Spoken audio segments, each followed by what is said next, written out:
It's sort of like a printer. You have your standard inkjet or laser printers, but it can print in 3D.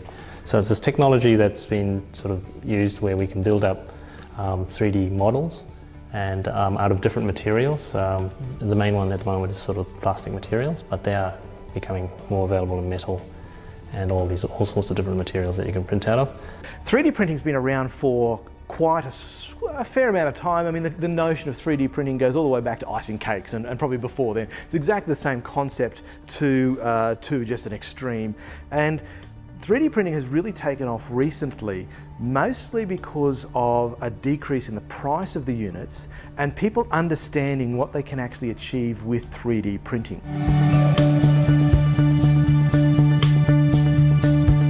I teach into a few subjects that use this 3D printing.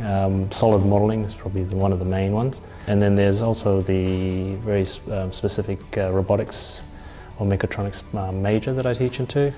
Now, I use 3D printing in my classes mostly to create doodads and thingamajigs and things to connect equipment together so that my students have an easier time. I also use it or let my students use 3D printing to create parts that they need for their experiments.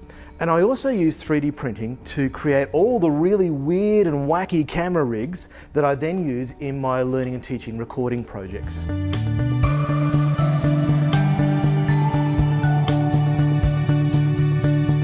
If I think about specifically how I've used 3D printing to explore a concept in class, whilst I have all these fancy things here, I'm going to choose the smallest item that I've actually printed here.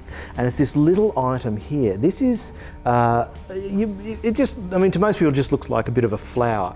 But essentially that is a 3D printed rendering of a complex mathematical model.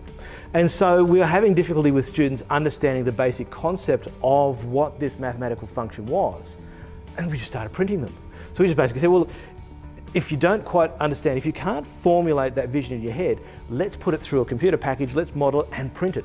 And so probably the biggest game changer for me when using this in my teaching is the ability to actually take things, get things out of the computer, get them out of the model, print them and get them into people's hands. And can you imagine if we just think, not just university students, if you think back down to maybe primary and secondary school teachers and students, if they need to teach complex concepts, but you can use a 3D printer to print a representation of what that is, it greatly simplifies the learning and teaching process because the students have something tangible. They have it in their hands. Oh, I now understand. I've got X, Y, and Z direction there. I can see how that cosine function is affecting the turn there.